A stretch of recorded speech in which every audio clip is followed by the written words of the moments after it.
Welcome to dApp life, Cardano. Okay, maybe not full-on dApp life. This is more like very congested dApp life. It's not unlike finally getting to go on a date with someone to whom you're wildly attracted. You find out they're also wildly attracted to you, but they have a really bad cold. The date will not go perfectly, but you're there. The fuse has already been lit. There's no going back now, and it will only get better from here. Ready?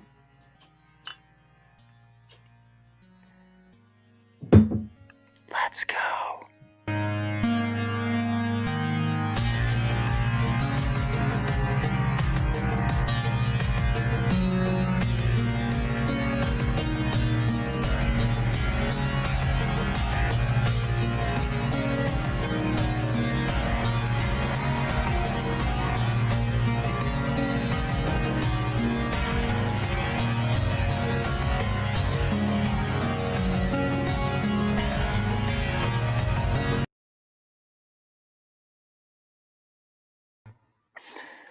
All right. How is everybody doing tonight? We've had quite a little dApp launch in Cardano land lately. Where's everybody? We kind of did this at the last minute. I know people didn't have much notice ahead of time. How is everybody doing? Habib Al Khair says also drinking. Yep. Same here. Where's everybody at? Where's everybody at right now tonight? Who's on? I'm always curious about where people are and what time zones people are in. Oscar says, let's go. Hilldog says, drinking H2O. Hydration is good. Yep, I'm with you on the hydration thing. Chicago, Perth, New Zealand. Chicago, Cali, Paris, 5 a.m., New York, Fort Worth, Miami, Kansas, New York, Colorado, Texas, near Chicago, South Florida, Denver, Malaysia, Patrick's in Malaysia, Melbourne, Australia, Alabama, South Florida, California, Baltimore, California. Okay, yeah, I figured the normal time is kind of catches at least part of Europe right as they're waking up, but it's pretty late on the eastern side of North America for a lot of people. So thought we'd do it a little bit earlier tonight. Tony Bankara says Thailand. Aaron Alda, Canary Islands. San Antonio. Greece says cheers. Antarctica, Sacramento.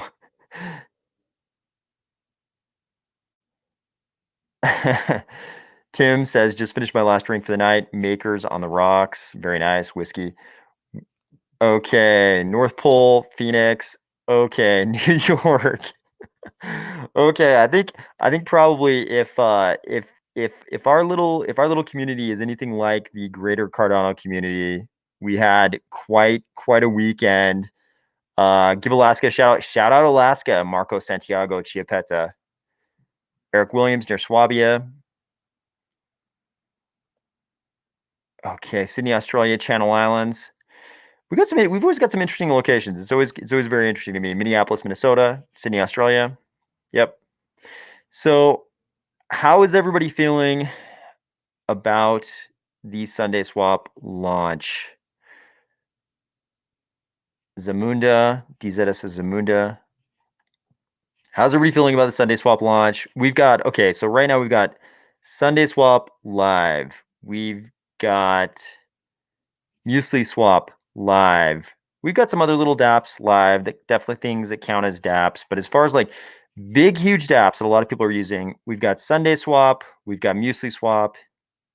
How are people feeling about everything? Abu Habib Al Khair says, pretty good. Just upset about the wallet issues and slippage issues. Yep, we talked about those on the last video.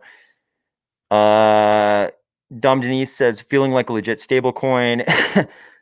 3 days and still scooping. Joshua Iniguez. I missed my fast ADA transactions. Kevin G. Yep. I'm waiting because I knew it would be congested, says Matthew W. Yep. I think a lot of smart people probably waiting it out. Ultra Arcan 2 says Sunday is killing the network. Drips taking 5 hours to claim now. Yep, that's not fun. Sorry, the comments are moving pretty fast, so I apologize if I miss people. Eric Winkleman says first steps are hardest. I agree. Jason Chang says Sundayswap needs charting tool. Yep, totally agree, and I believe that's coming. We're going to talk about that in just a second, or at least we're going to talk about the latest updates. But I think we've been told that charting is coming at some point. Patrick says I'm waiting to jump in. David says hey from Encinitas. Spool Liger says waiting for my ISO tokens. We'll talk about that as well. RSV Solar Staking says it's going to be a congested spring. I think so. Chris got scooped once, waiting 2 days. Yep. You're kind of one of the lucky ones, I think. Hilldog says this is like Microsoft 98. Yes, it is. Aaron says needs time to grow. Okay, let's jump in. Scott says my head hurts. Yep, I think a lot of people feel like their heads hurt right now. Joshua says, who knew it? I would had to set my slippage at 60.05%. Now that was not fun. Yep, agreed. MC Riddle says, seems to be much better today. Swap only took an hour. That's pretty good. That's actually pretty good progress compared to where we were on day one and even just a couple days ago. Joe Burt says, CNETA drops, keep killing drip drops. Yep, I think wrapped assets are something that people are excited about. Vidimon says, but Cardano didn't have to do a reboot like you know who. I believe he's referring to Solana, and yes, this is very true. Okay, let's jump in and just look at a few things here. Let me see if I can actually put us on the right tab. As you guys know, I'm usually super terrible at this, but let's see if we can get to the right tab here with minimal clumsiness. Okay. So I think you guys can probably see this. So Cardano fans, Blockchain Insights lets us know for Epic 316 smart contract transactions were at 45%. Look at this, the biggest chunk, we've got a 32% that contained metadata. We've got 45% interacting with Plutus scripts. So these are smart contract transactions, and we've got only 23% as simple transactions, no metadata, no scripts. This is a pretty big deal. And then they give us a little insight into what's going to happen with Babbage and Plutus script compression. So they're saying the estimate is that Plutus script compression, which should be delivered as part of the Charles Babbage hard fork combinator event, colloquially a hard fork, should reduce average Plutus script size from about 5.8 kilobytes to 2 kilobytes. That is pretty significant compression. That's going to help us out quite a bit. How does everybody feel about script compression? Is script compression, do you feel like you're going to feel it, or do you guys feel like this is something you're not going to feel so much? Loam says West Coast of former free country of Canada. I think a lot of people in the chat right now from various countries probably feel like they're from a formerly free country, but we won't get into the politics of all that here because we just talk about Cardano. But I understand what you're saying. I've heard that from other Canadians for sure. Marco Santiago Chiapetta says, can you explain that a lot? If you're talking about script compression, so you remember back in the old days, if we think about a really simple example of compression, back in the old days, you might have zipped a file. This is file compression. So we're taking the same file and representing it in a format that takes up much less space. They're going to do that. They're going to do that with scripts. So scripts are basically what you think of as smart contracts. When we say smart contracts in Cardano, what we really mean are Plutus scripts that are locking something. They're locking, say, your ADA or some other Cardano native asset on the network. And, they have arbitrary logic. Certain things need to happen to unlock those assets. So those assets can be spent. And they're going to, so right now, until we get reference scripts, SIP33 in June, it sounds like, we're not going to be able to just refer to that script. We actually have to include the script. Anytime we use the script, the actual script needs to be included in the block. So in the meantime, until we get reference scripts, we've got script compression so that we can sort of zip that script, take up much less space in the block. House of Coins says script compression makes allow more throughput in the long run. So plus. Yep, totally agree. Vitalik said, Henry Ramirez says, Vitalik said the ETH 2.0 will be ready for 2045. It Kind of sounds that way, doesn't it? Uh, Eric Williams says, should be a help in low to moderate volume environments, good incremental patch until real upgrades. I agree. It's like we've got this very, very capable development team in Cardano, in IOG, and many other parties we don't talk about very often, but there's many other parties involved in development in Cardano. We've got a very, very capable team. And I think when they looked around, they said, okay, we're going to have, 20 different ways to improve throughput in Cardano. Script compression is just one of those. And in the meantime, until we get reference scripts, great, let's take it. Uh, people are saying pretty funny things about Solana in the chat. I won't repeat that because I don't even know how to pronounce that second word, but pretty funny. Okay, hey Abu Habib Al Khair, we're gonna talk about ISO calculations in just a second. In fact, let's jump into that. Is that the next thing? Let's see if we can jump into that right now. I think that's the next item I've got on the on deck here.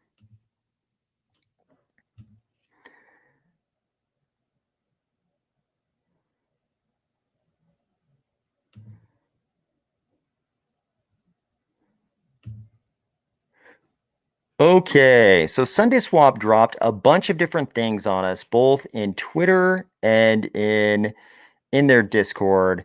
I know somebody sent me a message saying they're OCD and it drives them crazy that I have so many notifications and messages that I haven't checked here on the screen.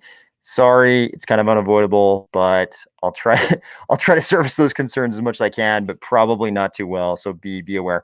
So they told us a few things. Somebody asked about charting earlier. They say total value locked, volume, and APR of each pool will be added in the coming day or two, as well as queue depth. So you'll get a few things. You'll get a few things as far as stats go. They say we have noticed from the data we've collected that majority of congestion is only experienced by the top 4 pools. Of course, Sunday and ADA being close to 10x the second closest pair.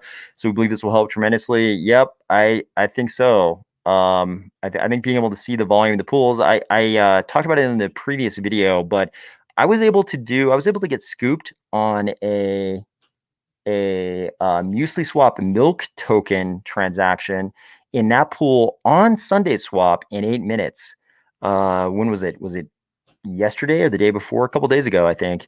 It happened in 8 minutes, and meanwhile, people were still waiting the requisite whatever it was 15 hours for Sunday ADA transactions. So there's definitely sort of a differential between how fast you can get these transactions in the different pools processed. Okay, the big thing we were waiting for. So I think a lot of people are wondering how many Sundayswap tokens will I get? And we got this update. We will be putting out a rewards calculator for people to estimate how much Sunday they will be getting for staking to ISO pools.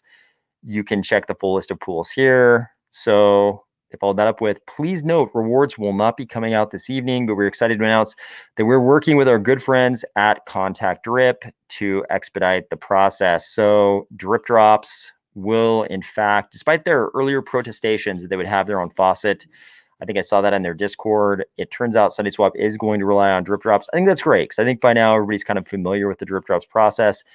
And you don't have to interact with a smart contract, meaning you could still use your normal wallet instead of having to use a wallet that has a dApp connector. So I think some people should probably be excited for that. As much as some of us are using wallets with dApp connectors every single day, probably many times for some of us, I think some people are still just in Yoroi or Daedalus and they don't have dApp connector access yet. So I think this will be kind of helpful for those people. Okay.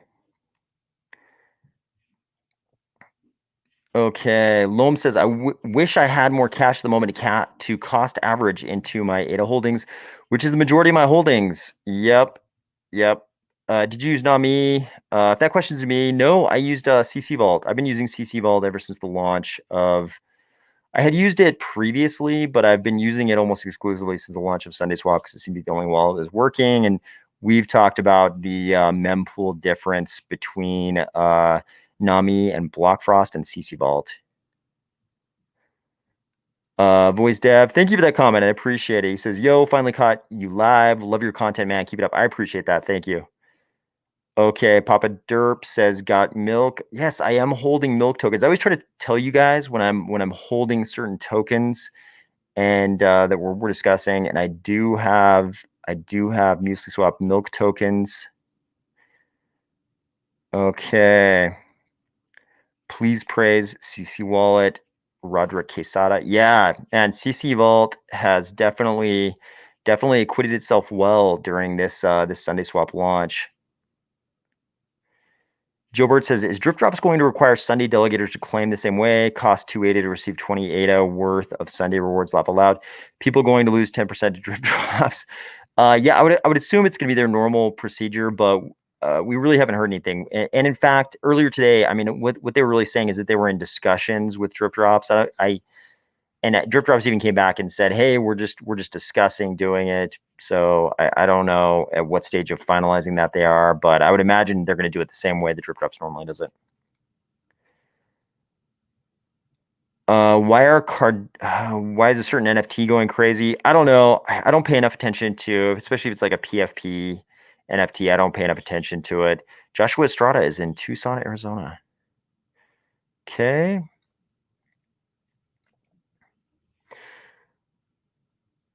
David says Nami is having some trouble. Yeah, Nami had trouble. Sounds like Blockfrost maybe was not expecting as much volume as Nami saw because of this launch. Z says repping Ada Realm here. I have a bunch of Ada Realm parcels we've talked about in the past. I've got a bunch of I've got some Army of Spies beach properties or at least waterfront in the case of Pavia, but beach property in the case of Ada Realm. Also some Artifact Moon bases.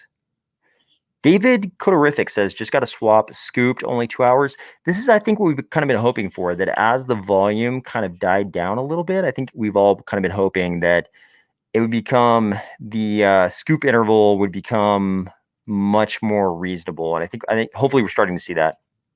Hopefully you didn't just get lucky. Hopefully we're down to like a 2 hour scoop time. And that kind of leads us into one of our next topics. Let's go there now.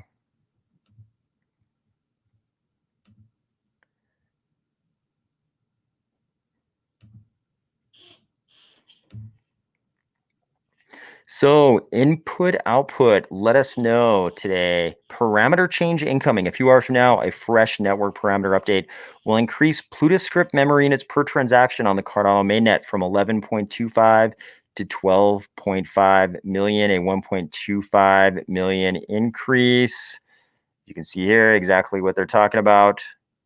12.5 million.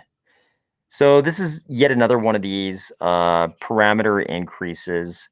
We've talked in past videos about how they're taking a cautious and conservative approach to increasing these parameters because they've got that 5-second block propagation time. This is important for security considerations. They don't want it to take longer than 5 seconds to have a block propagated across the network. This means sort of all the nodes on the network learning of that block, understanding what's in that block.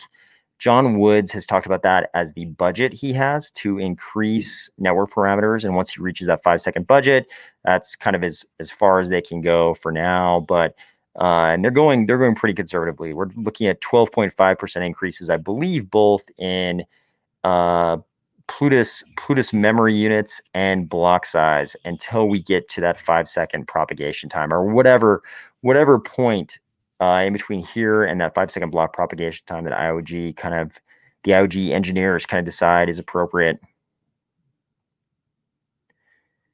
So maybe that's partially responsible for the 2-hour scoop time that people have seen.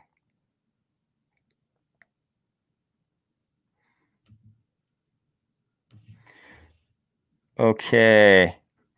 ETH maxis. Yep. I think kind of as we expected, Ethereum maximalists and maximalists of other chains were they were very happy to see the congestion upon launch, but as things get better and better, they will not be pleased. I think that's for sure.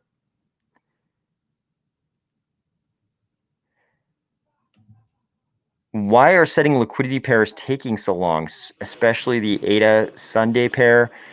I don't know the answer to that question. I don't know. I don't know why it's taking so long. I assume it's the same. I assume it's the same problems why swaps are taking so long, but it could be some. I'm not familiar enough with the internal sort of architecture of Sundayswap to even know the answer to that.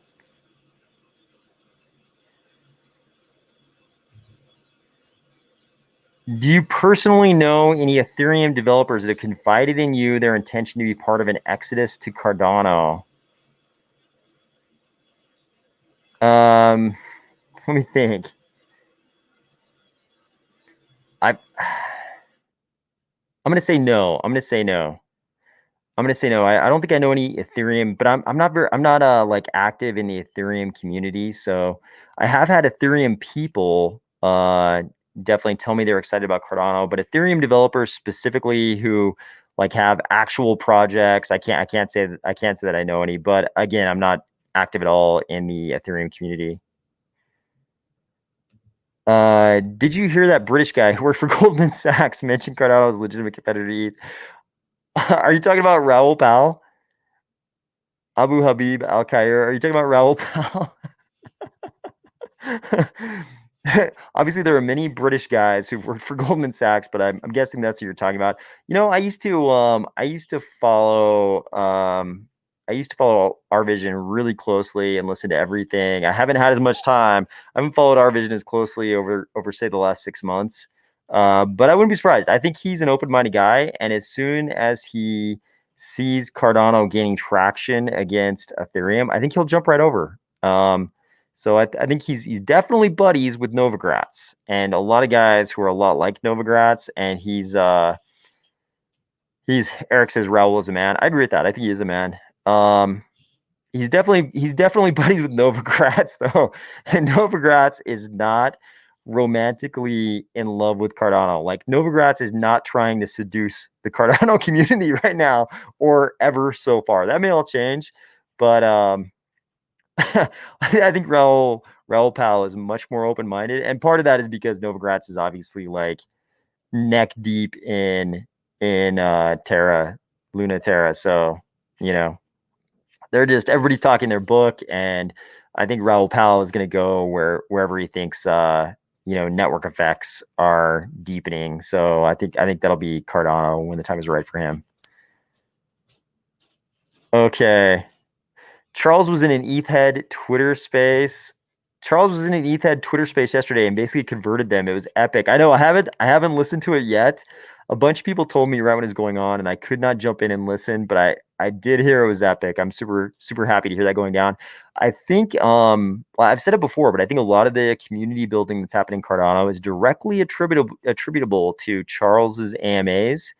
And I think the more I find it hard to believe that any but the most ardent and stringent Ethereum maximalists could have a conversation with Charles Hoskinson, whether they're just listening to a Twitter space or an AMA or something, whatever it is, and not come away thinking there might be something over there. There might be something in the Cardano space. There might be something going on over there. So Joshua says, bro, listen to it. Okay, I will. I'll listen to it. Apparently, McDonald's is now following Charles on Twitter. I saw that. I saw that. Yep. I remember those days. I definitely bought Cardano around that price range and much cheaper, even 10 times cheaper than that. And personally, I'd love it if we went back down there. I don't know if it'd be good. I don't know if it'd be good for the trajectory of the ecosystem if we went, down to those very low prices again, but I'd be buying. I mean, my expectation right now is that I'd be buying.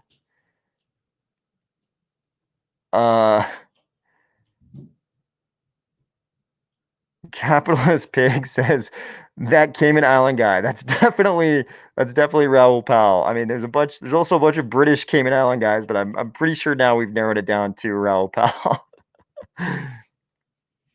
Somebody's asking about PBX. I don't know anything about PBX. Night Strike. No, I don't think I don't think there's any claimable Sunday tokens yet. We kind of just covered the Twitter posts that they put up about that. Okay. Garrett C. Okay. Garrett C said, "Do you think a tall prism will enable things like card titles to be treated as an NFT? What should the government rule in such a case be?" I think it's possible. I think anything like that through the digital identity provided by something like a tall prism. I think anything like that could become a digital asset, whether it's an NFT or something else. Obviously, NFT would, right now would seem very appropriate for card titles. But we'll see. To me, it's more of a question of timeline. I think it makes perfect sense, but it's like, on what timeline does it actually happen? And when you start thinking about those things, you're thinking about the velocity of bureaucracy, which is not the same velocity of a bullet. You know what I mean?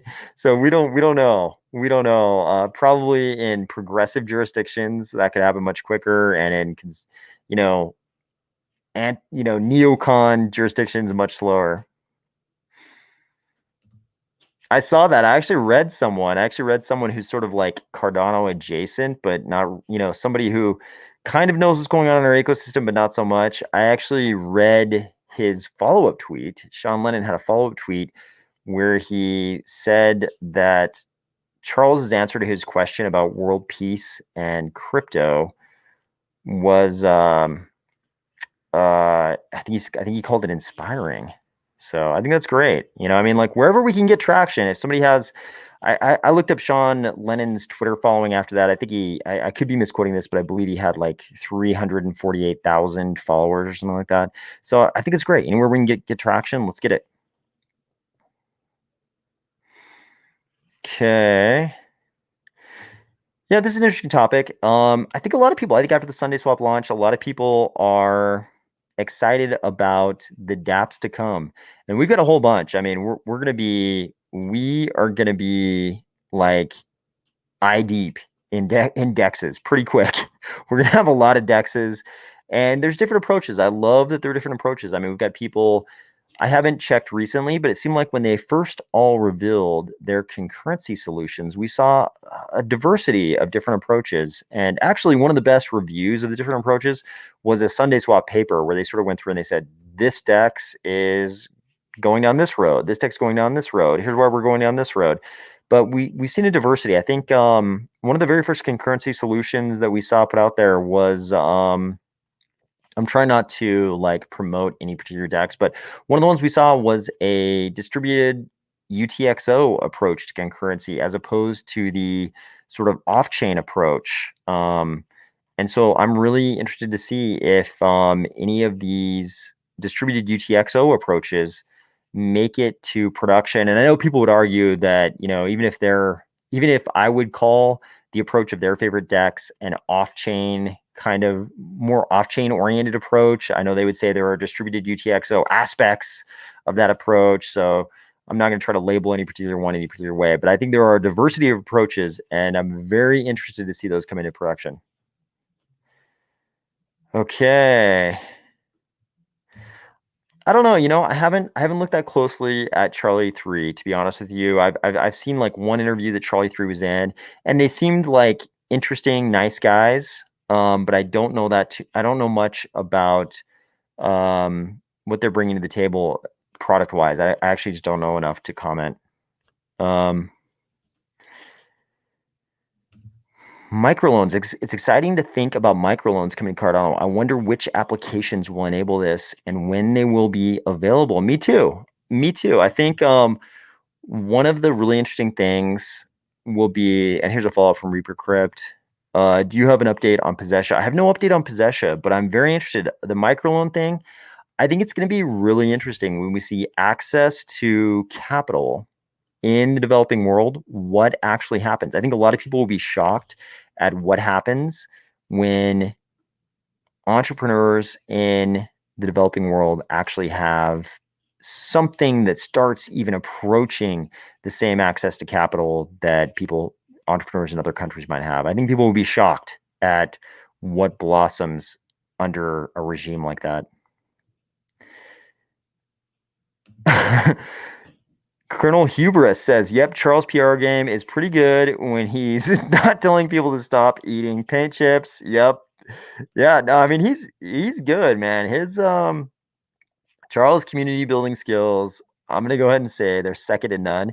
You can cite outlandish examples of him saying things that piss people off, but dude, that dude can build a community. I think he has shown that to the utmost. So, um,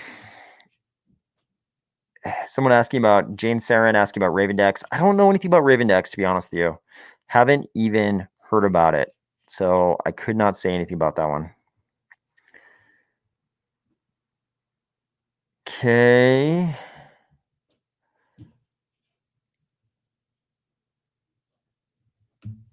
I don't know. I'm really curious to see. You guys are probably following the news lately. The IMF. I haven't even read the articles. I just saw headlines about the IMF urging El Salvador to um, take Cardano off the legal tender list in their country.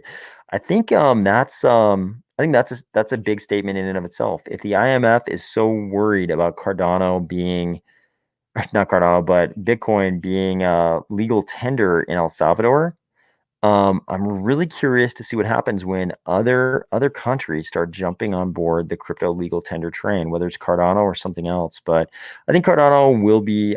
We will see adoption of Cardano in at the nation state level. Again, it's a question of timeline. The timeline is so hard to predict. BN says hi from Argentina. Hi. Um, yep, yep. I hold since this topic came up in chat. I hold some Ardana tokens. Okay.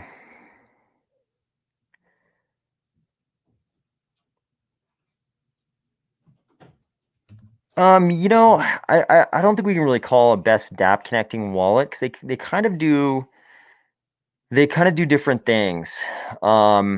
They kind of do different things. I think CC Vault because they have a different way of interacting with the chain. I think obviously a lot of people were moving over to CC Vault to use Sundayswap this weekend. So I think it was a really big weekend for CC Vault. I think Nami is also a great wallet and it's done great things in the NFT space. And based on that thread I covered in the last video from Alessandro, it sounds like Blockfrost deployed a huge number of nodes. I think it was up to 30 nodes they deployed. Originally, they just had a couple, and they had these big, I believe they're 20 megabyte mempools. So you guys probably know wallets have their own mempools in Cardano because you could have you could have a pull architecture where things are sort of pulled out of central mempools, or you could have this push architecture where things are each wallet sort of has its own mempool and it's sort of pushing things onto the chain as opposed to like in a proof of network where miners are pulling out of a central mempool to include things in a block. So um if you've got just a couple of gigantic mempools and all the transactions in the wallet are going in those large mempools, Alessandro highlighted that the way Cardano works is that you could have a single part of the network very congested, like the Nami, Blockfrost mempools, and the rest of the network's operating fine. So Blockfrost spun up like 30 nodes with a bunch of much smaller mempools, so they're more optimized for the way the network actually works. So, I think it's too early to say what's the best dApp connecting wallet right now, but I'm super glad we've had Nami and I'm super glad we've had CC Vault. So I'm super thankful to both of those teams. Okay. Capitalist Pig says, hope New Zealand takes on ADA as a currency. That would be great. I would love that. Mark Page. I think Mark Page is saying, when is somebody going to ask about coin burn? That seems to happen every single time we do a live stream. Just so you know, there will be no coin burn. How often do you go on Twitter Spaces? So I've had a few different people hit me up about Twitter Spaces. I would love to do one. I'm also an Android user, and based on Charles's experience with the Android Twitter Spaces app, you get ejected too often. I hate that disjointed experience of getting ejected. So I'm not doing any Twitter Spaces right now. If the Android app improves, I would love to do it, but it seems like the ejection issue is just too much. And actually, I've heard people say that they have the same exact problem on iOS. So yeah, maybe once they have fewer ejection problems. But I'd love to do it. I'd probably just jump on at random times just to see who jumps in there, and then we can just talk about whatever. I think that'd be great, especially like on a Friday night if everybody's having a few drinks or something. I think that could be really fun. Okay. Did you get involved? Vidimon says, did you get involved with MELD ISPO token issuance on the 31st? I don't hold any MELD tokens, and I wasn't involved in the MELD ISPO. That's not any judgment on MELD. I just don't hold any tokens, and I wasn't involved in the ISPO. So, okay. What's the latest with Jed? I'm really curious. I don't know. I haven't heard anything lately on Jed. I'm really excited for the launch of Jed. I did see. So there have been these little hints from Coty about some kind of a big corporate partnership, and it sounded like it's huge. We've been misled in the past, not by Coty, but we've been misled in the past about how huge a corporate sponsorship could be. You know, huge is a very subjective word. But I think a lot of us have been given the impression that there's a huge corporate partnership in the works for Coty. Or I should say, let me rephrase that. Let me say, I personally took what was put out there as some hints that there was a big corporate partnership. And then I think it was just in the last 24 hours or so, like the last couple of days, there was that tweet that came out of a video of Shahaf Bar Geffen, and he was joking about how the guy standing next to him had stolen his card to go purchase some Oreos. And he mentioned that that was kind of a hint. And so, of course, this had people speculating that the Oreos had to do with, was a hint that it was Android because of the Oreo release of Android. So, or the latest Android version being called Oreo. I don't know. Maybe it's something to do with who owns Oreo, like Nabisco. Maybe it's something to do with like Nabisco or whoever owns Oreo. I have no idea, but I thought it was interesting. Whenever we have these little mysteries, I always think it's interesting. So we'll see what becomes of this Coty mystery. But that's all I've heard out of Coty lately. I don't know anything new about Jed. When will you host a Twitter space? Yeah, I mean, as soon as the technology gets better, I would actually love the main reason I'd love to do a Twitter space is just because I would like to like for you guys to be able to talk. I think it'd be great if you guys could talk. Cardano ecosystem news, CC Vault and Firehose. Yeah, Firehose. Firehose enables drip drops. So that's been great. At one point, CC Vault became more clogged than Nami. I can believe it. Yeah, it doesn't surprise me at all if they're like trading spots and at certain times Nami is it's easier to get transactions through Nami than CC Vault. I think that's certainly possible. It doesn't surprise me at all. Okay. Okay. What do we got? Let's look at some more. Let's move on to another news item here, guys. Let me see. Let's talk about you know, I like to highlight the macro stuff that's going on, but I don't want to try to bias anybody toward my interpretation of these macro news items. So we're just going to talk about a few macro things going on just so everybody knows they're there and you can kind of form your own opinion about them.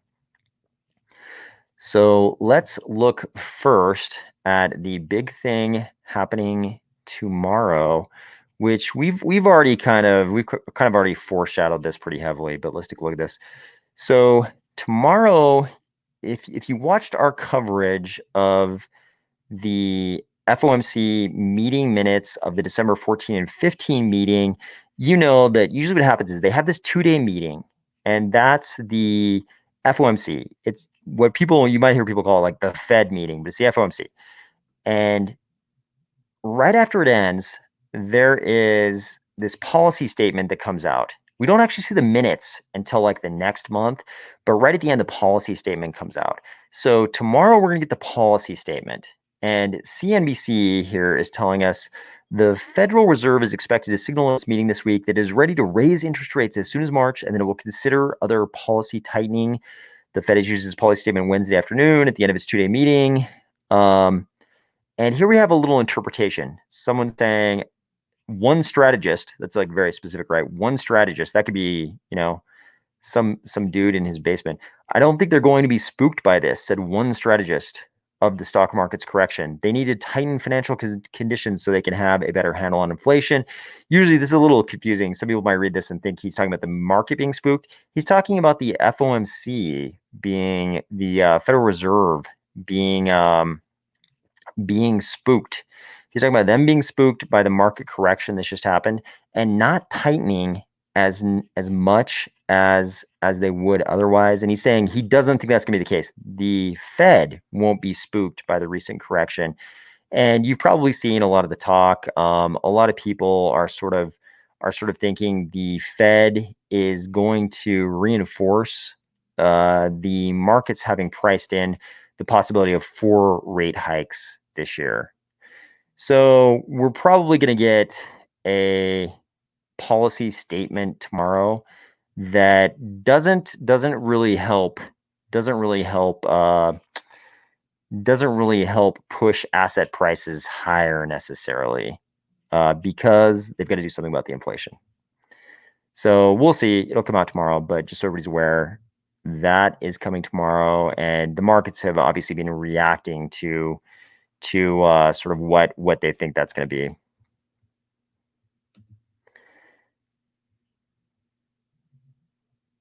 Okay. This cracks me up every time, but Vitamin burns the coins. Yes, he does. Yes, he does. With the, what is it, EIP 1559, we have coin burning. I can't stop myself from laughing every time I hear somebody refer to Vitalik as a vitamin. It just, whatever it is about Ethereum, calling him vitamin makes it funnier every time. Any comments on NewNet? Is NewNet, God, I'm getting confused with all the crypto names here. I can't remember which one NewNet is, so I guess I can't comment on it. Okay, this is interesting. Thoughts on collateralized NFT lending. I wondered how reliable, liquid, sustainable certain markets will have to be before their NFTs can be sufficiently used collateral. So there's a bunch of really interesting things about this. I'm no expert on lending in general, but the value of the collateral is really important in lending, as near as I can tell. And with NFTs, we've been in this NFT market where we've seen some skyrocketing valuations. And if markets like that, skyrocketing markets, continued forever skyward, then using those types of assets as collateral wouldn't be a problem, right? Because the value is always going up.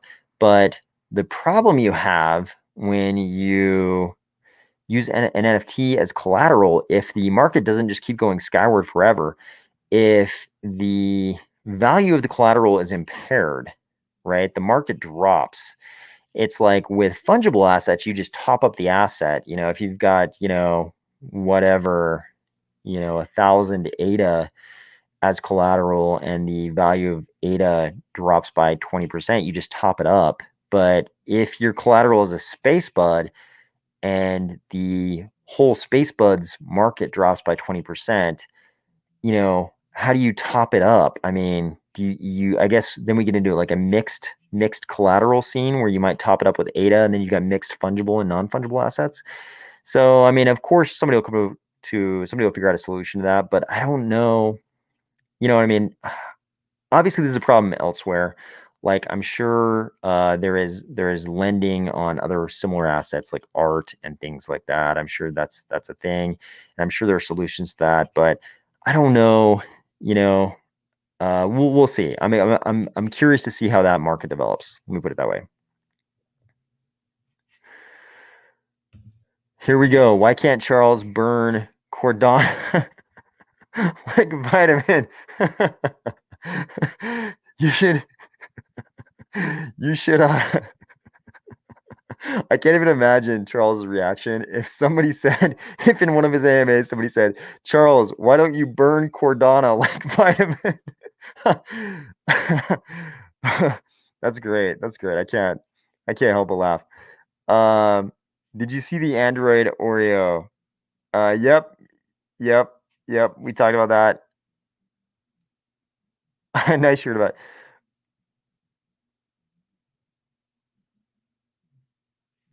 Okay.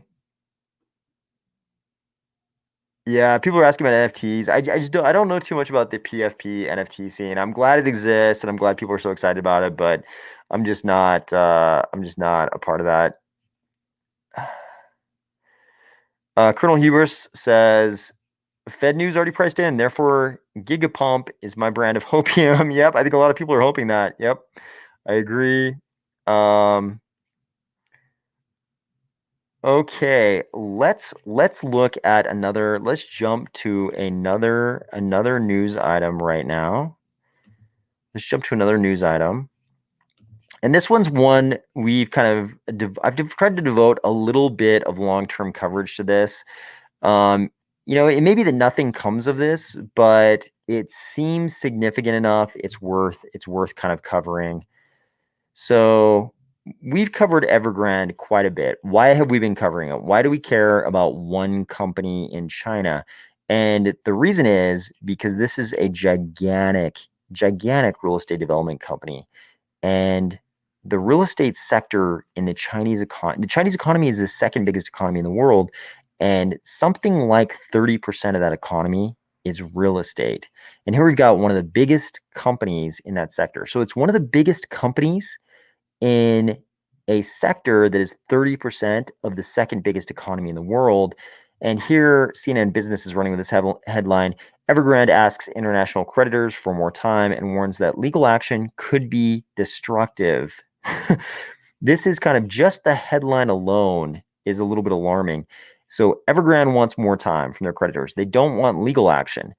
And the explanation is it could be destructive. This is always a problem when somebody's like, hey, maybe you doing something to me is in your best interest, but don't do it because it would be destructive. This is always a bad sign.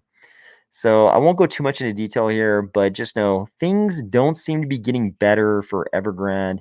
Things just seem to be getting worse and worse. I'll let you read this article on your own if you're interested in what's going on with Evergrande. But I wouldn't be surprised if this is kind of like the phantom in the corner that suddenly pops out and everybody's like, oh, that was the thing. That was the straw that broke the camel's back here. So we'll see what happens with Evergrande, but it looks like things are not getting better.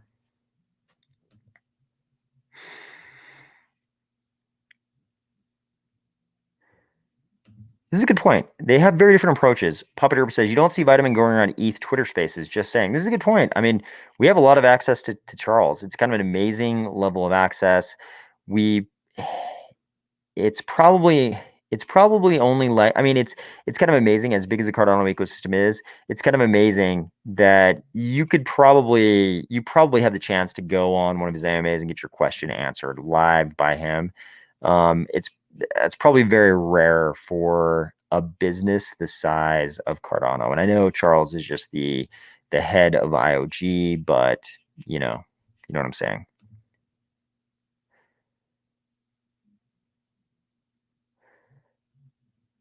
Okay. Are you going to try out the MinSwap testnet? I haven't really followed the development of the MinSwap testnet at all, but um, try it. Let me know if you've. I don't even know if it's active right now or when it's going active, but as soon as it is active or if it's already active right now, try it and let me know if it's good. And if it's great, I'll go in there and check it out.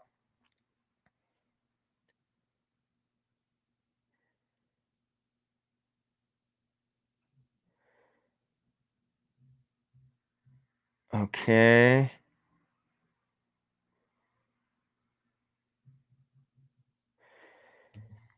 Yeah, I think this is kind of the winter of dApps. It's a really interesting time in sort of the development of Cardano because we've got all these dApps launching. And, I mean, they're kind of, it seems like with a schedule where there are going to be dApps launching every big dApps that we all kind of know about and are expecting are going to be launching like every couple of weeks. So it's kind of a cool period in Cardano. Dan says 8x releases their DEX on Sunday and their centralized exchange has been great for staking and swaps in the meantime. Yeah, I noticed that was kind of an interesting move. I thought it was an interesting move by 8x to launch a centralized exchange prior to launching their decentralized exchange. I can definitely see sort of like the diagnostic test qualities of benefits of doing that. It's interesting though because in the crypto space we're so pro decentralization. It's a super interesting move. It would be interesting to hear the conversation that went down when they were deciding whether or not to do that because I mean, like I said, I think there's probably great testing benefits of having a centralized exchange running and then launching a decentralized exchange. But it also sends it's kind of it's not a message often sent. Hey, we're launching a decentralized application, but in the meantime, we're launching this centralized version of the same thing. That's not something we see often in crypto.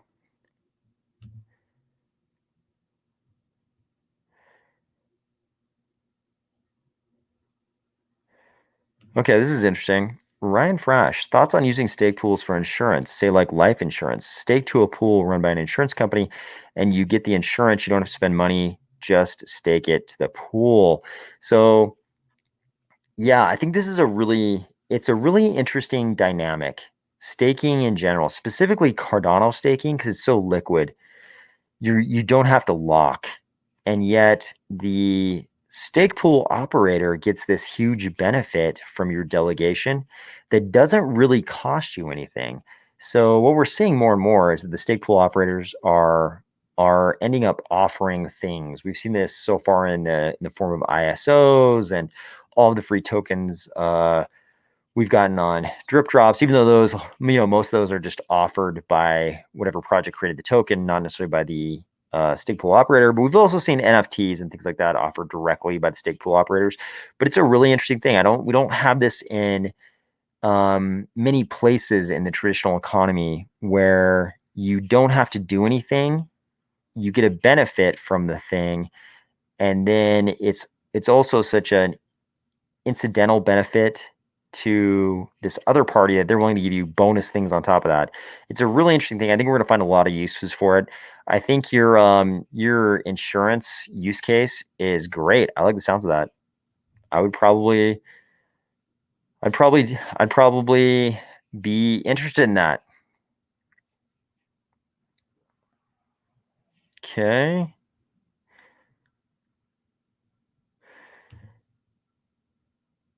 Yep, markets are so reactive. Yep, if the entire Chinese real estate sector blows up, if all those ghost towers turn out to be vastly overvalued, there could be ripple effects for sure. That is the rationale for our coverage, definitely.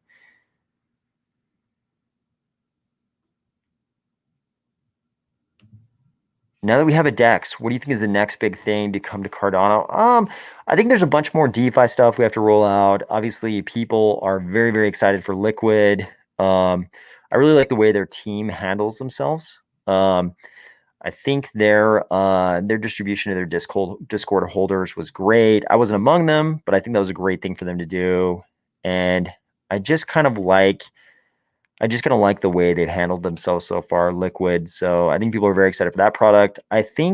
Um I think Ardana being kind of like the the provider of stablecoin liquidity pools is very interesting. If you don't know how those work, I mean, they're kind of an analog of Curve DAO, and also they want to do the function of a Maker DAO in the Cardano space. And the really interesting thing about stablecoins, if you think about impermanent loss in liquidity pools, if you that comes from diverging value of the assets in the trading pair, and if you have stable coins, obviously a reduced opportunity for that divergence. So you hope a reduced opportunity for that impermanent loss. So I think that's kind of an interesting thing. I'm more excited. I'm really excited about the things that aren't DeFi. I think there's a lot more to come in the DeFi space, but I'm really excited for the first big app that we really like using that's not a DeFi app. I think that's going to be a watershed moment for Cardano. So I'm really excited for that. Matt Foley says Evergrande should hire Adam Newman as CEO. He's the WeWork guy, right? Am I right that Adam Newman is the WeWork guy? And yeah, I don't. I guess he could start a preschool for all the executives' kids or something like that. Yeah, I think they've got. I think Evergrande has definitely got a world of hurt going on.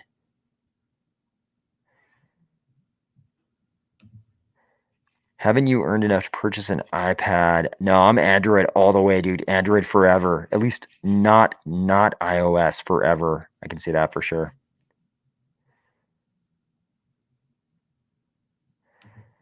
Yeah, I think this is very possible. I think people were afraid of Muesli Swap right from the beginning, and people issued some pretty harsh warnings about, you know, what could happen with Muesli Swap simply because we didn't know them. I think it would be a completely different story if we had known Muesli Swap from the start. And I'm the last person who's going to complain about launching with anonymity.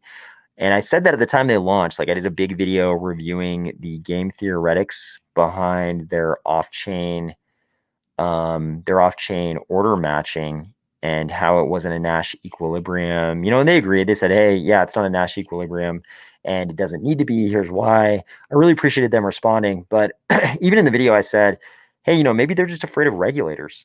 Maybe they just don't. Maybe they're really afraid of the rhetoric that's coming into the regulators right now, and they want to provide this product to the Cardano space, but they don't want to, receive those bad letters from regulators.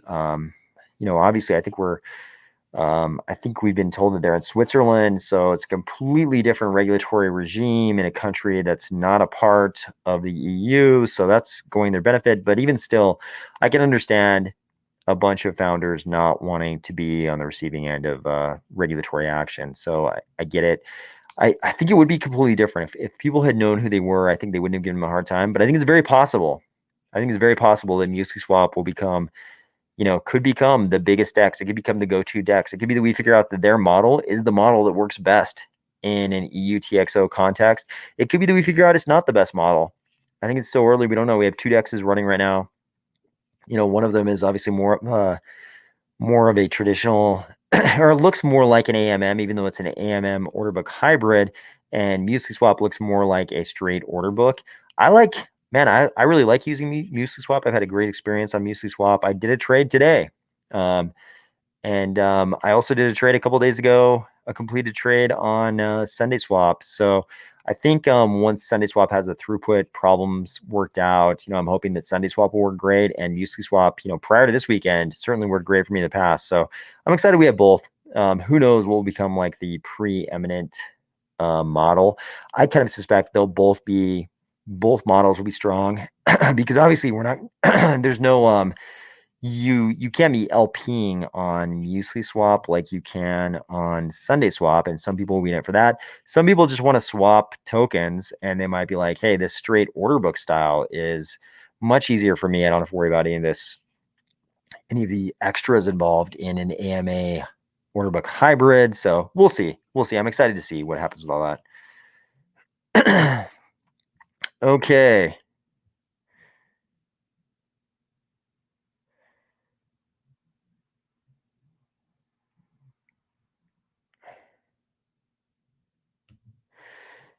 Michael Wallace tried to implement Blackjack and Plutus, but it was impossible to do on chain. Do you think Cardano needs more powerful smart contracts, or should we just use layer 2 for this?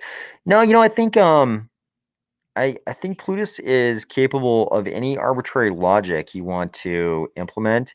It just requires a very different model. It's a very different architecture from an account balance system. So I think we just need to invent the new templates.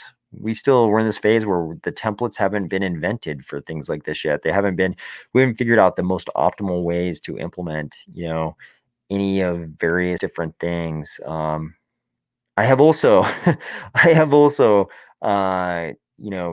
coded various little types of games. I won't tell you what game, and this wasn't commercial. This was just for, just as like a learning project. But back in the day, I coded a little game in JavaScript, and I spent much less time learning JavaScript to figure out how to do that than I have in Haskell right now, and I wouldn't even know where to begin sort of coding that in Plutus right now. I mean, I guess I could. I haven't tried, but yeah, it's definitely completely functional programming is a completely different model, and UTXO versus account balance is a completely different model. So we just need to invent the new templates, I think.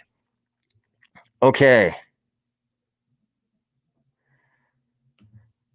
This is probably a question we all ask ourselves. Is true decentralization just a utopian dream? Thoughts on the multi-pool drama? You know, it seems like one of the great things about legit blockchain projects like Cardano is that it's always been about not being able to do something, not politely asking somebody not to do something. That's the way mining's always been with Bitcoin. It has to be permissionless. Like opening up a stake pool has to be a permissionless thing. And whether that's someone opening up their seventh pool or someone opening up their first pool, it's got to be permissionless. So until the parameters are set so that there's no benefit to open up, 7 or 25 pools, whatever we decide is the bad number. Maybe it's 2, maybe it's 25, maybe it's 4, whatever the bad number, we don't want people to open more than that number.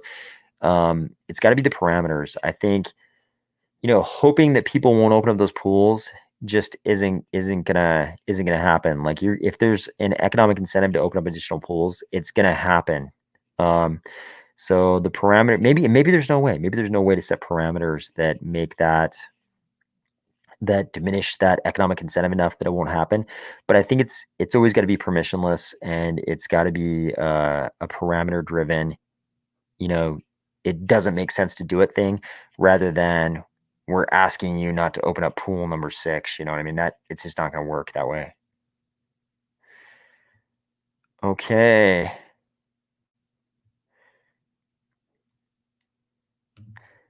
Yeah, I was very impressed. I've said it before, and I covered it in a whole video or a whole section of a video. I was very impressed by their distributed UTXO solution to concurrency. Yeah, so I agree. This is a good point from Christopher. Hopefully we get to where we can handle the load before other stuff starts rolling out. I think in between now and, like the June hard fork combinator event, I think we're just going to see more and more congestion. It's going to get crazy. So I'm just sort of like looking at this as sort of a testing phase. So we get to see sort of like what the front ends of all these projects look like, what the platforms look like. But I'm not really planning on them being at full operational capacity until, probably long after the June hard fork. I think the congestion is going to get so bad once we have, half a dozen dexes out there. Um, I'm it's going to be rough. I think it's going to be rough. I don't think there's any way around it. Okay, what TV shows or non-crypto podcasts do you like? Oh, interesting. Um, this is tough. Some of the things are so niche, if I start talking about them, they're a little too niche, and it's gonna give you guys too many clues that'll allow you to narrow down things about my identity. But yeah, definitely been like an avid podcast listener in the past. Back in the day, I definitely listened to a lot of Rogan podcast. Um, and yeah, if I start talking about TV shows, it gets too niche and it's too much about my own interests. So I try to keep this about Cardano, which is much more interesting than anything about my identity. So we'll keep it focused on Cardano. Okay.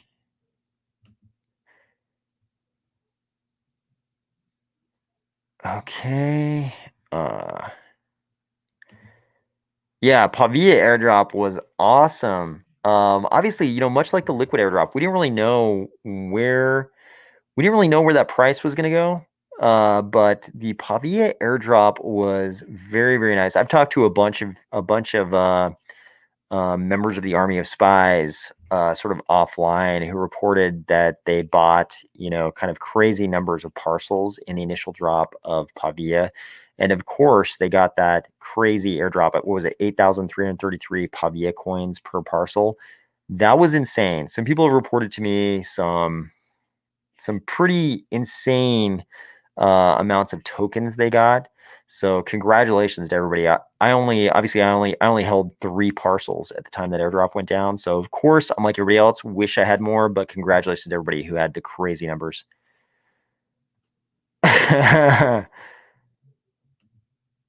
Yep, that's obviously not me. I'm definitely not Satoshi.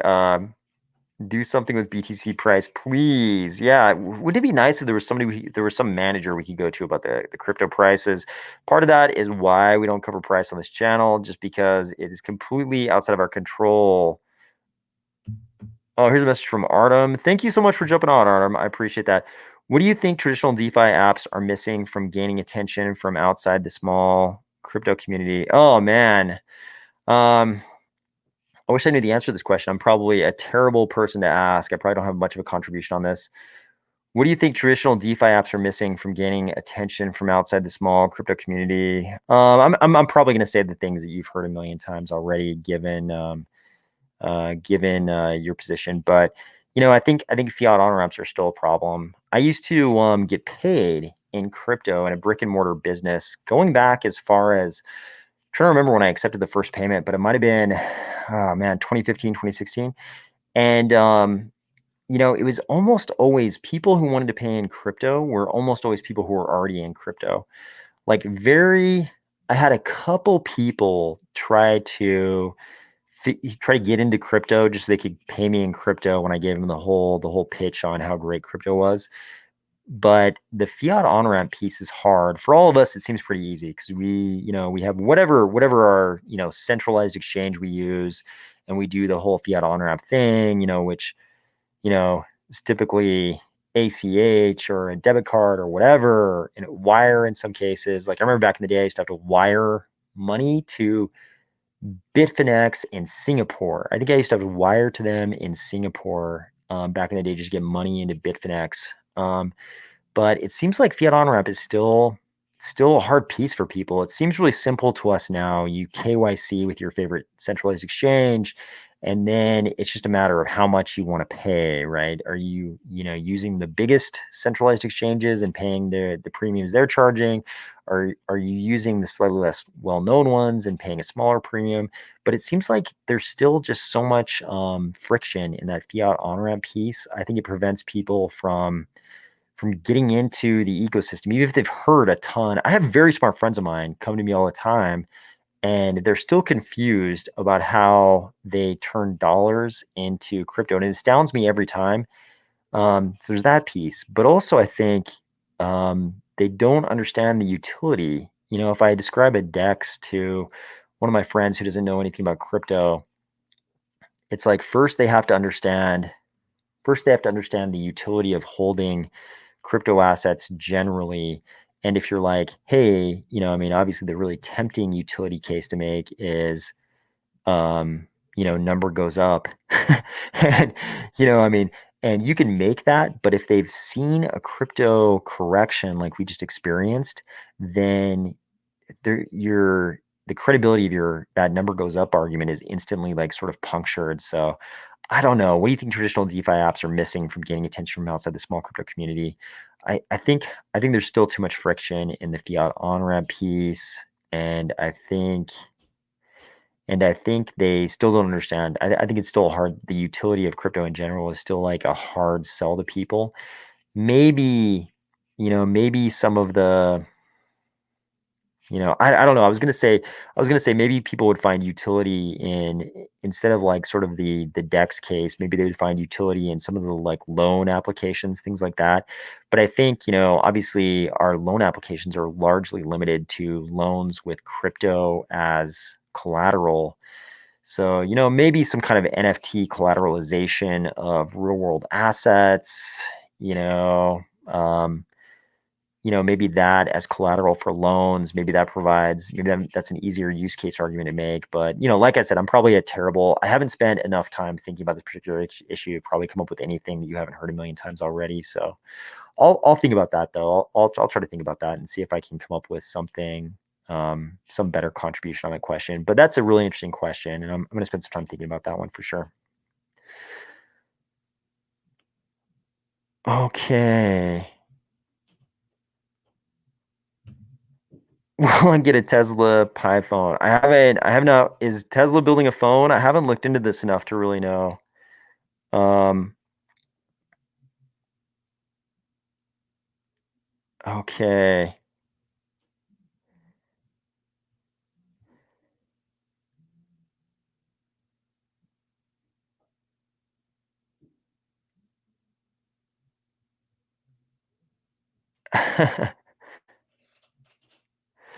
No, I haven't listened to this one either. I heard this one was great. Charles has kind of been on fire lately with the Ethereum Twitter space, and I heard that this podcast was also great. I haven't listened to this one either.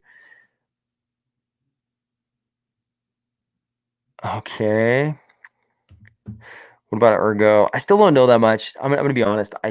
People ask me about Ergo all the time, and I can't really. I'm just I've focused so much on proof of stake that I haven't. There hasn't. There are only so many hours in the day. I would like to learn more about Ergo, but I like proof of stake so much versus proof of work because when I came into crypto, all we had was proof of work. There was no. You know, I'm sure proof of stake was something that was being discussed, but man, all we had available was proof of work. So, I feel like I've been in that proof of work world, and I definitely understand the sort of like the contours of the argument about how Ergo is, maybe the ultimate manifestation of proof of work, the best possible version of, EUTXO proof of work. But I just don't know. I just haven't learned enough about Ergo to even comment on it.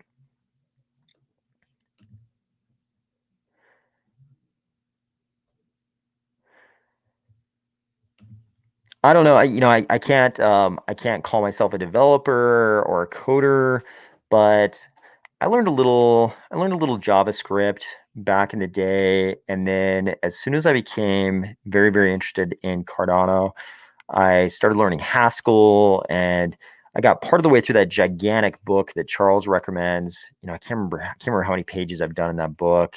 But like I've read it's like 1,200 pages, and I did everything, including all the homework. And it's really interesting. I mean, if you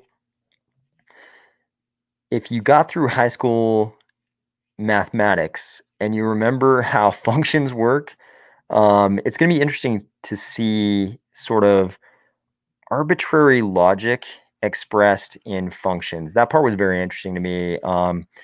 I'm glad I went through the amount of Haskell that I did, even though it's a small amount. Obviously, I wouldn't call myself a Haskell. I'd call myself a Haskell beginner still. But I'm glad I did, and I hope to have more time in the future to get much, much better at Haskell. So um, yeah, I would say learn Haskell. Obviously, Charles has answered this question a lot of times, and what he recommends is that you some kind of learn a language like Python or JavaScript first because they have such well-developed systems for teaching those languages. He says to learn those first and then go back and learn Haskell. And I am glad I learned a little bit of JavaScript first before I jumped into Haskell. But so you should probably follow advice of a guy like him and not a guy like me, because I was definitely a beginner in JavaScript, and I'm definitely still a very, very beginner in Haskell. So okay, that's on a Husky token. I'm not really involved in the meme token scene. I never was. sort of prior to Cardano. I'm still not, so I can't really comment on it because I just haven't followed it very much. Yep, same answer here. I just haven't devoted any amount of thinking to the meme token space. People sent me long messages, like super long messages, trying to explain to me the value of meme tokens and how they bring new people in the ecosystem. But I honestly just haven't thought about it enough to even comment on it.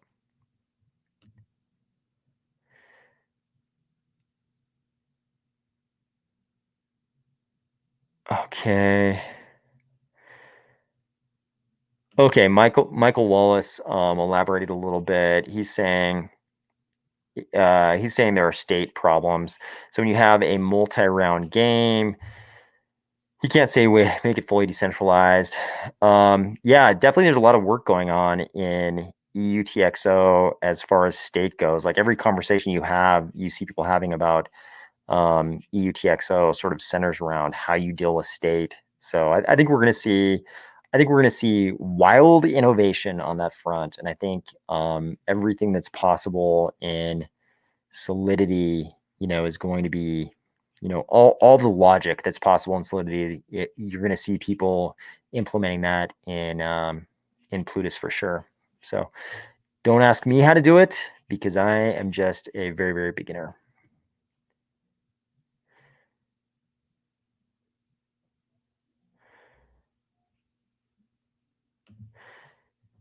Yeah, I'm glad. I'm glad IOG and everybody's getting all the data out of this because I mean, this is a gigantic launch. I'm super glad we're getting it now. Like I'd rather have it now than have it in June so that people know what the chain looks like when it's under this kind of load. Like I'm grateful to the Sundayswap team for giving us the data that results from this experience. So yeah, I think it's great. Lex Friedman. Yeah, Lex Friedman is great. Yep, Timmy agrees. Lex is great. Yep. Yeah, my sentiments exactly. This is Vitalik with a voice changer. I definitely do not look like Vitalik. What is the most exciting launch you were looking forward to in Cardano? I'm kind of looking forward to all of them. I was as excited as everybody else about Sundayswap, but I'm still excited. I'm still excited about Sundayswap, to be honest with you.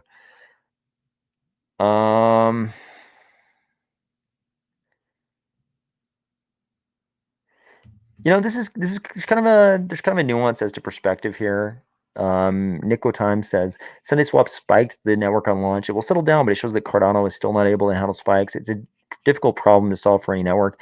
Yeah, I mean it's sort of nuanced though because the chain did exactly what it was supposed to do. I mean, how many times have we seen Solana break down and have to be like turned off? Solana maximalists would quibble with me over the terminology, but from an outsider's perspective, seemed like it broke and they had to turn it off and turn it back on, many times already this year. And that didn't happen with Cardano. The chain kept on going and people were able to execute normal transactions. So, I mean, do we have could additional increases in Plutus memory units and block size? Could we have a couple more 12.5% increases? Would that help out? Definitely. Would the kind of script size reduction in Plutarch, from the MLabs Plutonomicon initiative, could that help out? Certainly. Could reference scripts in SIP 33 in the June hard fork combinator event help out? Absolutely. Like all those things will be very welcome and we need them. But the chain kind of did what it was supposed to at this point. They've built it for correctness up until now, and 2022 is the year of optimization. But the optimization still need to handle. But I think your point is well taken, Nico Time. Renem had 12 Pavia plots. Good for you, man. That's awesome. Man or person, Renem. I won't assume anything about your gender, but good for you. No, I have not seen anything about the BlackRock ETF filing, but I will definitely look. I will definitely look.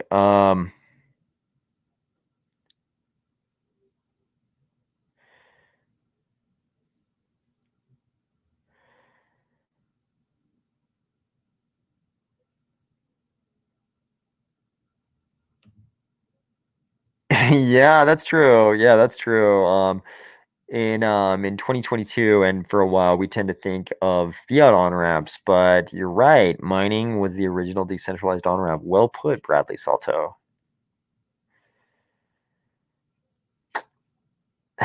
Yeah, I think the so the problem is, okay, so here's the deal. Like your fiat on-ramp needs to make use of Federal Reserve payment systems. And what crypto crypto banks in Wyoming, I'm using that term crypto bank, right? But what crypto institutions in Wyoming, the speedy institutions, special purpose depository institutions, they're meant to be crypto banks, right? They were set up in Wyoming to do, everything we would want crypto banks to do. And even they, I mean, they're set up by people who have a ton of experience in the financial industry, very, very familiar with all of the regulations that they have to navigate, and they can't get the ABA, the American Banking Association. I think I've got the right acronym to grant them. I could be screwing up the details here, but they can't get the ABA, I believe, to grant them membership, and they have to have that membership in order to get a routing number. And you have to have a routing number to use the Federal Reserve payment systems like ACH and Fedwire and all that kind of stuff. So those crypto banks have great lawyers, right? They have great lawyers, and they can't make that happen.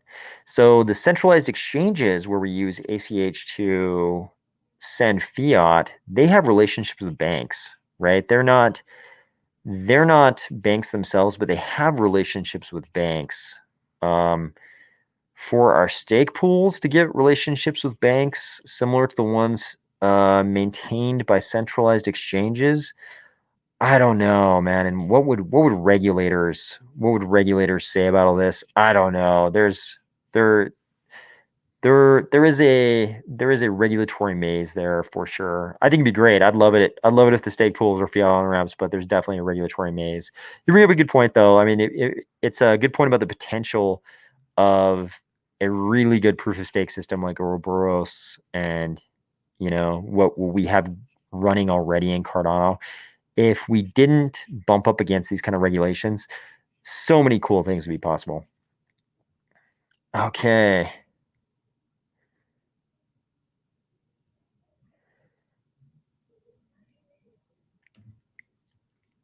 I agree. This is a great way.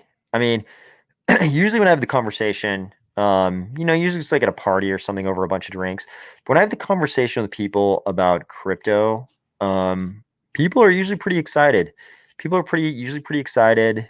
Um, and to me, that'll usually get them as far as to try to overcome the friction of using a fiat on ramp. Like, you know, getting into crypto via Coinbase or Binance USA or something like that, Kraken. It's enough to get them there. But once from there to wanting to use, you know, a DEX or a crypto lending platform, it's like either it's like they're gonna be a crypto person if they're gonna be using that. Like it's there are like degenerate traders too who would instantly want to go directly to a DEX. If they're like a hardcore, degenerate day trader, I actually know um, multiples of these types of characters who are like degenerate equities traders. Um, but yeah, I could see them going directly to something like DeFi. But it's getting somebody. I think this conversation gets them over the fiat on ramp thing, but getting them from there to using the DEX, it's either like they're going to be a hardcore crypto person or they're not. I, like I said before, I'm going to think more about this question.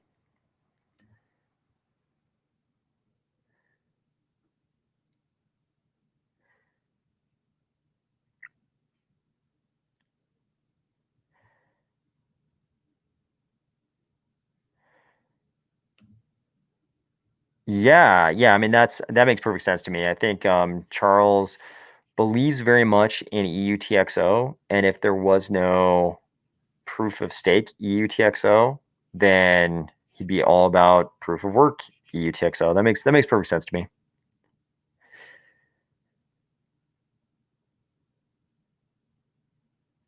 Yep, Puppet Herb says the same thing. Yeah, Charles.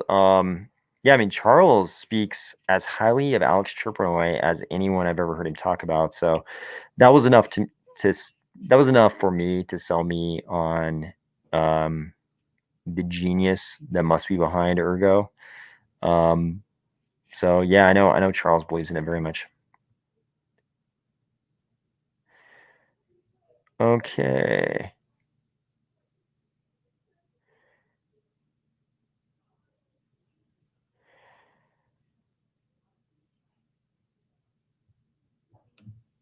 So this to me this falls in the category of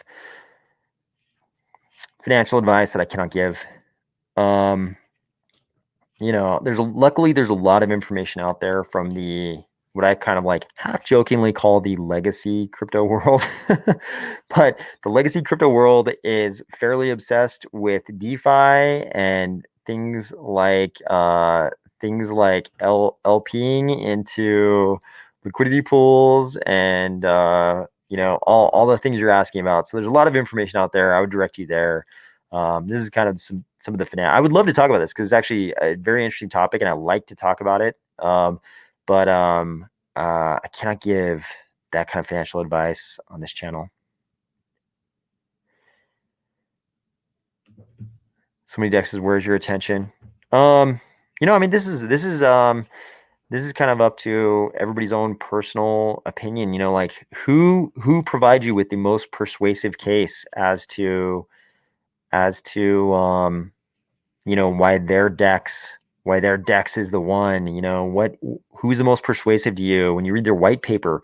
What white paper has the most persuasive content? Who do you think is doing the innovative stuff and who is just doing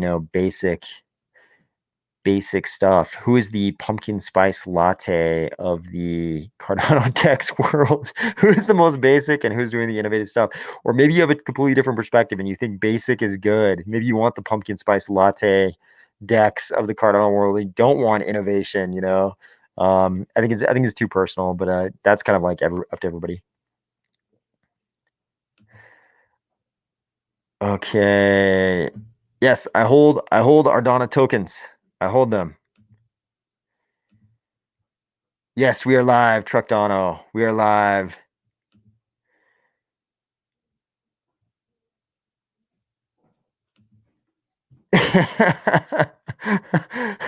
That would be, what I wish there was a platform where we could just like maybe we'll figure out a way to get so that people can call in and be on video. I would love it. I would actually love it if you guys could jump on the video and present whatever you want to present. If we ever get there, maybe we'll have to think about AOS branded face shields. It won't be as fun for me though. If you guys are all anonymous, it won't be as fun for me. So, but yeah, I would love it if we got to the point where we had like basically Twitter Spaces, but they were video, so that you guys were on video. I think that'd be awesome. Um, Seen Wasad says I got an PVA because of you. Awesome, congratulations, man. I hope that's been valuable. Uh, it's Yeah, yep. I remembered. I remember. No worries.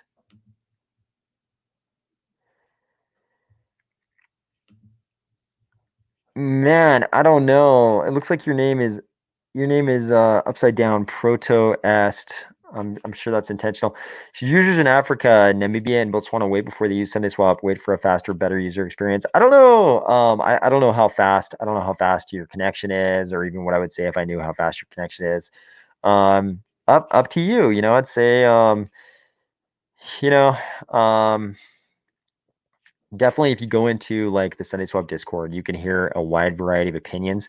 I was happy. I would not have waited, even having had, even having experienced, some of the throughput limitations over the weekend. I'm glad I spent so much time using SundaySwap. I got one swap through, that was uh, not one of the four big pools, as near as I can tell. But yeah, I'm glad I spent the time. So it's kind of up to you. Okay.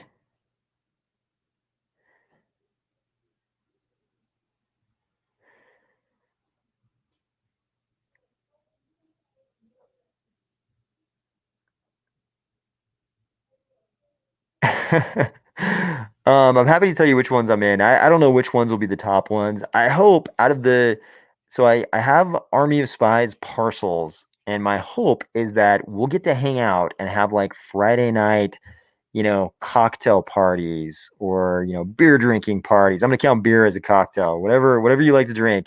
I'm hoping we can have like little Friday nights hangout sessions. In one of them, I would like one of the three where I have parcels to be, a fully functional metaverse one day. So I have parcels in Pavia, some waterfront parcels in Pavia, two different moon-based plots in Artifact Moon, and a bunch of beach parcels in Pavia in Ada Realm. And I want one of them to be a fully functional metaverse with voice chat, so that we can all go in there like on Friday nights. Everybody can have their own, drink at home. We can all have a great time and talk about Cardano. That's my goal. I hope it materializes with one of them. I don't know. We don't know though. It's so early. It's so early. We don't know. Okay. Yeah, I mean, this is people sometimes get upset because I have a pretty optimistic perspective on Cardano no matter what the markets are doing. And this is why, because 2022 is a crazy year for Cardano. I think we've all known this was coming. We could have thought we were going to have a dApp autumn. Like I think a lot of us, myself included, we were hoping it was going to be a dApp autumn right as soon as we passed the Alonzo Hard Fork Combinator event. And that didn't quite materialize for a lot of reasons. We've covered it, in depth on the channel. But we're now in the middle of this dApp winter. We're in the middle of this dApp winter, and I'm super excited to be watching this goes down. Like to be watching this go down. We don't know where this is going to lead. We don't know what this is going to look like in 12 months, 9 months, even 6 months. We don't really know what it's going to look like, but I'm very optimistic, and I'm excited to watch it all go down.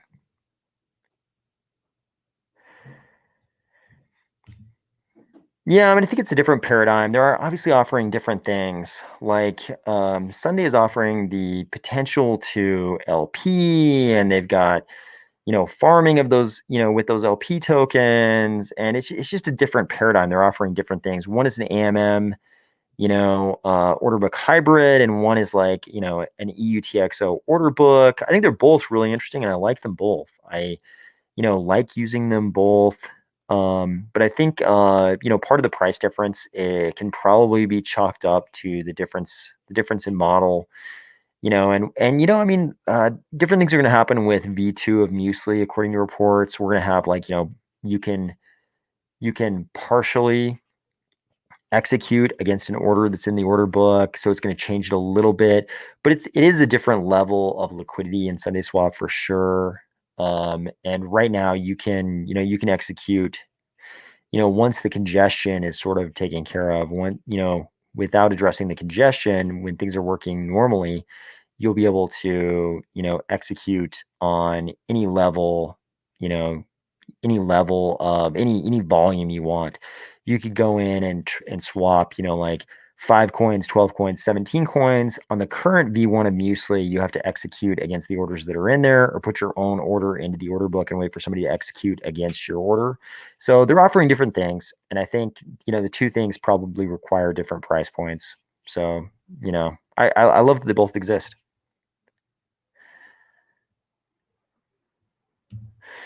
Nice. I have not done this yet because I don't want to reveal exactly where my locations are, and I know one of you will find them if I put an image in there. Or maybe I've already put a misleading image in there.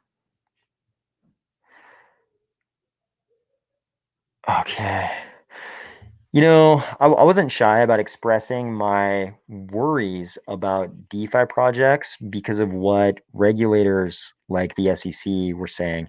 The rhetoric that's come out of Gary Gensler has been scary. And the thing he likes to talk about the most aggressively, in my opinion, is synthetics.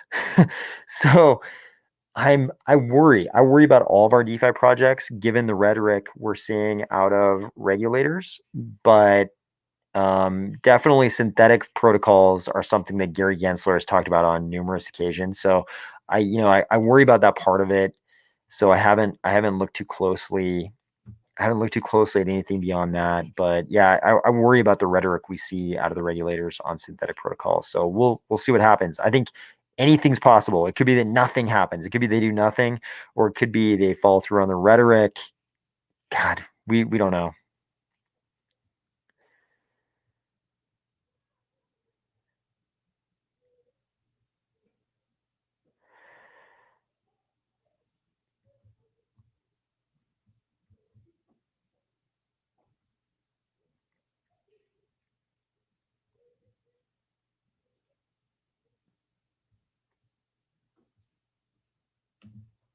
MC synthetics.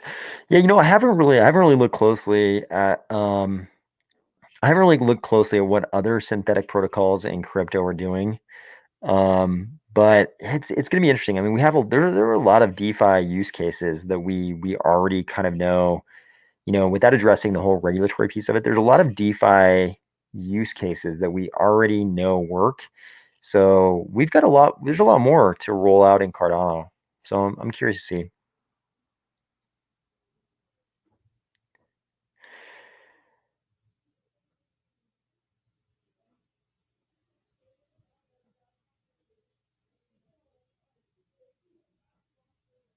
Okay, let's see.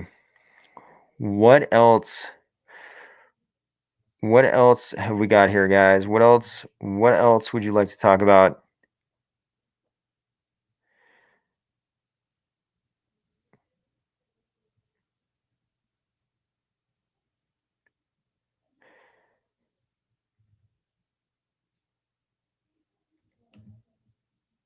How did you find Cardano? Oh, good question, Shane K88. Um, so I think it's actually kind of hard I get asked this a lot. It's kind of hard for me to remember, but I'm pretty sure the first thing I saw about Cardano was Charles' whiteboard video. I know it's the most boring answer ever. That's what everybody says, but I think that's because that's how a lot of us actually got onboarded. I think it was Charles' whiteboard video, and I think so. I really started paying attention to Cardano in 2017 because I was definitely looking for I knew something was going to come after Ethereum. There was going to be Ethereum adding a Turing complete programming language to what Bitcoin had already done was such a huge leap forward. I kind of knew, and I bought Ethereum like right after the ICO at a ridiculously low price. And of course, I sold Ethereum at like, it was kind of like in that 10x range. And I thought I was a genius. Little did I know it was going to like 1400x shortly after that. But I kind of knew there was going to be a next thing. And that's when I sort of discovered the sort of like Gen 3 blockchain race. And at some point, I saw Charles's whiteboard video, and that did the trick. That definitely did the trick. I don't think I actually saw his I don't think I saw Charles's he did that TEDx or TED Talk. I can't remember if it was a TEDx or a TED Talk in Bermuda. I don't think I saw that until much later, but I definitely saw the whiteboard video. At some point, I started really focusing on Cardano in 2017. And I didn't buy my first ADA until Q1 of 2018.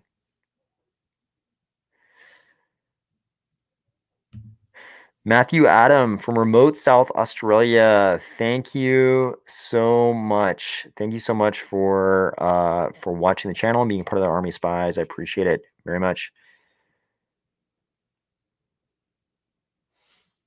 Keep it up. Yep, will do. Will do. That is the plan.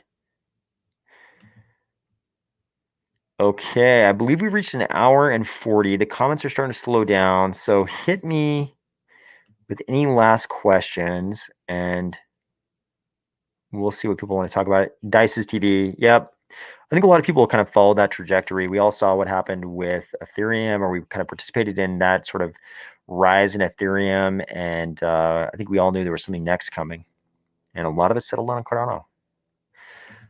Okay, Benjamin Wilson, what about the Fed utilizing a protocol like Indigo to issue bonds as a way to build a bridge between the old and the new world? Yeah, I mean, I think they're going to do a lot of those different kind of things. I think there'll be some wild behavioral economic stuff that will come out of CBDCs. It's going to give them some new behavioral economics powers that they've never even dreamed of having before. And it's going to be a wild new world when central banks can do those kind of things. As near as everything I've seen kind of indicates to me that the Fed is spending a lot of time with crypto people at MIT. So I don't know if they'll be partnering with any Cardano projects, but I wouldn't be at all surprised if a lot of the stuff they do, is related somehow to MIT and the blockchain center there. Is it true that Craig, how's it going? Is it true that the underlying consensus mechanism for Solana is proof of VC interest? I'm gonna steal that. I'm gonna steal that. I think that is exactly the true consensus mechanism of Solana. Very, very well put, Craig. um, okay. Yep, Dice's TV says it was exactly the same. Q1 was my first ADA as well. Q1 2018, it was a whiteboard video. They did it. Yep, I think there's probably a lot of us in that exact same timeline. Workshirts is asking about onboarding of Ethiopian students in the Atal Prism Ministry of Education program there. What was it, 5 million students?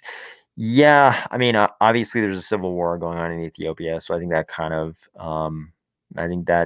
of probably lengthened the timelines on anything that, you know, any governmental entity in Ethiopia is doing right now. I think, when you've got a civil war going on, I think everything, I think, that could throw off any other timeline. So I don't know. Charles has mentioned though that the Ministry of Education is still working on things. They're still moving forward on everything. So who knows? Maybe it'll just kind of pop out of the blue, and we'll see all of a sudden there's 5 million students already onboarded.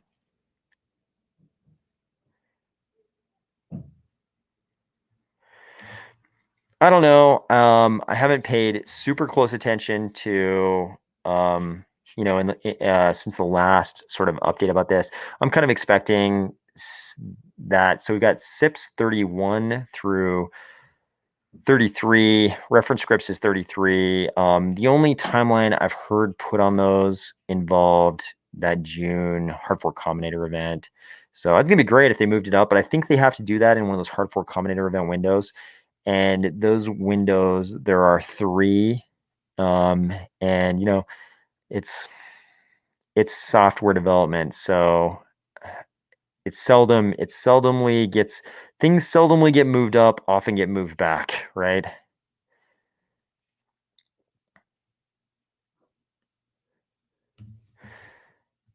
I hope a lot of people in Cardano have put a lot more thought into this than me. I think prior to 12 months ago, I used to think about this quite a bit.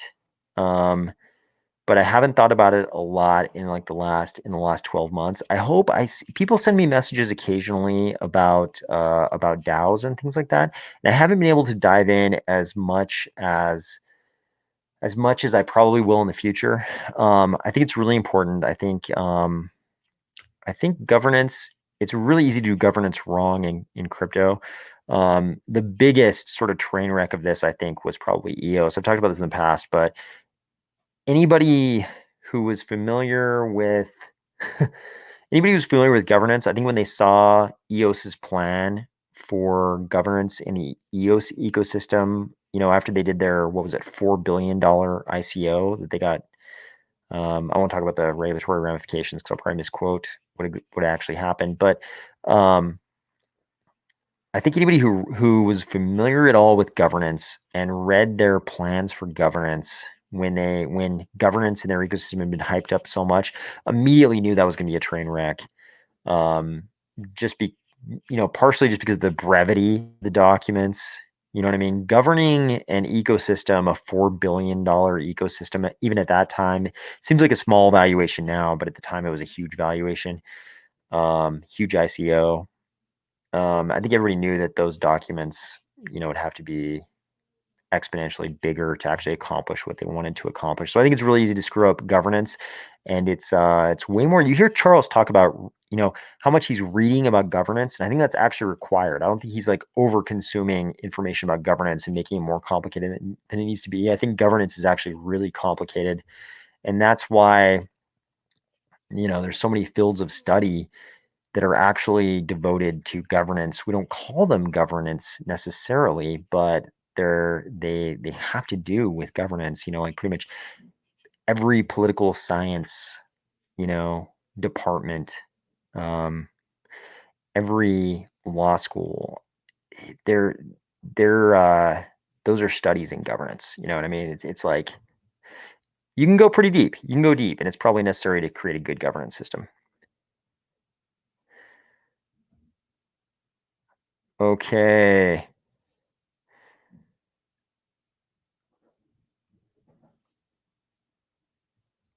Okay, seen Dune yet? Colonel Hubris.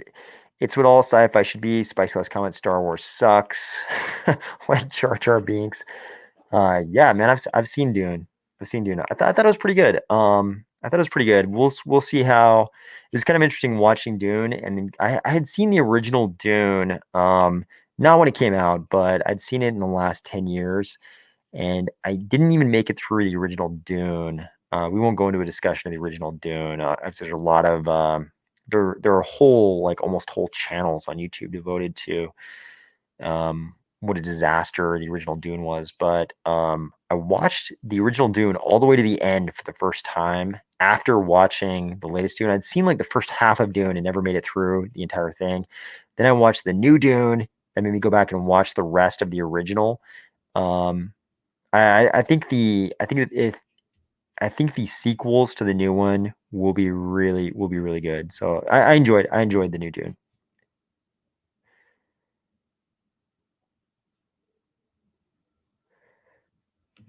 John, thank you for jumping on tonight. I appreciate it.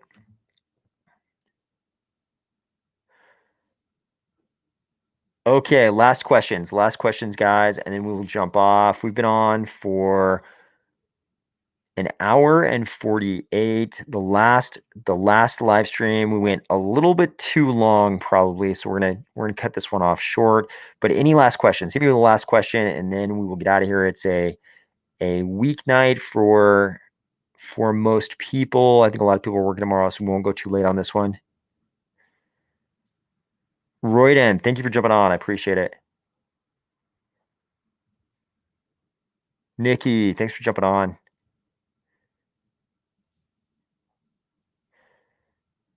Ken, Dustin,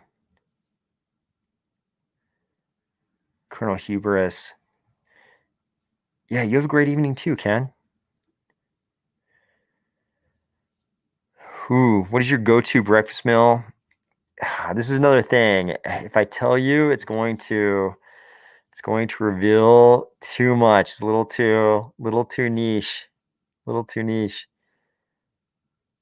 You sleep tight too, Truck Dono. Thanks for jumping on, Michael Wallace. Nico Time. Daniil Wiggins.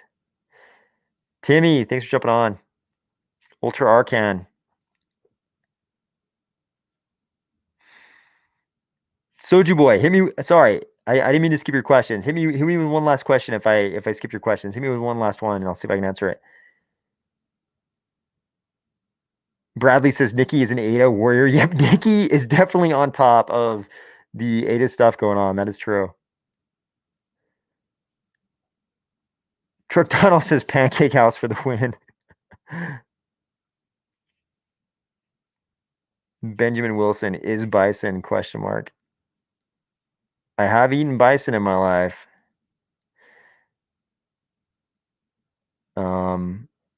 I've actually eaten a lot of weird game animals like that. Soju Boy says it's cool. Glad I finally got to join a live stream. Love the channel. Okay, sorry for missing your questions, man. They were going, especially the start. They were going really fast.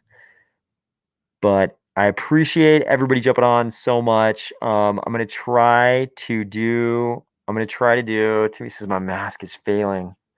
I hope not. I'm going to try to do more of these live streams. We'll see how it goes. But I hope everybody's having a great week, and I will talk to you tomorrow.